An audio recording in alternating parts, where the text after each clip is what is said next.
கருடன் director துரை செந்தில் சாரோட படத்துல நடிச்சிட்டு இருக்கேன்.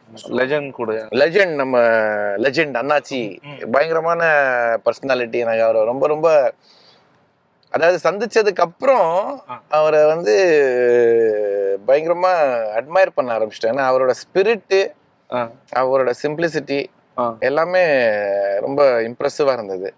அவர் ஒரு விஷயம் சொன்னாப்ல, எனக்கும் நடிக்கணும்னு தான் ஆசை ஷாம் சார், பட் அந்த டைம்ல வந்து என்னோட ரெஸ்பான்சிபிலிட்டிஸ் அதிகமா இருந்துச்சு.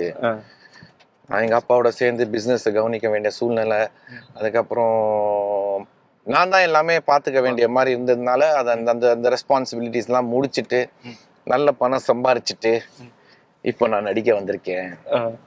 இப்போ யாராவது அது தப்பு இல்லையா அப்படின்னு உங்களை யாருங்க கேட்க முடியும்?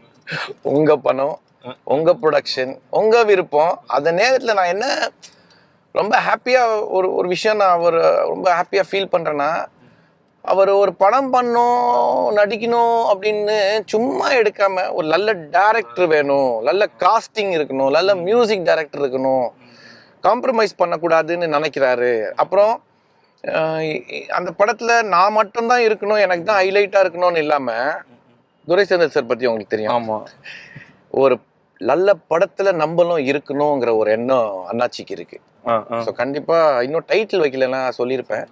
அந்த படம் ஒரு நல்ல படமா அமைஞ்சிரும். அதுல வந்து எல்லாருக்கும் ஒரு போர்ஷன் வந்து செந்தில் சார் கொடுத்துருக்காப்புல. ஸோ 2 ஷெட்யூல் முடிச்சிட்டேன்.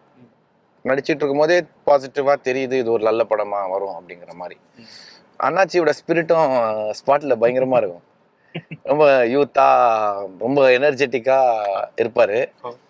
அவரோட ஸ்பிரிட்டுக்கு ஹேட்ஸ் ஆஃப்.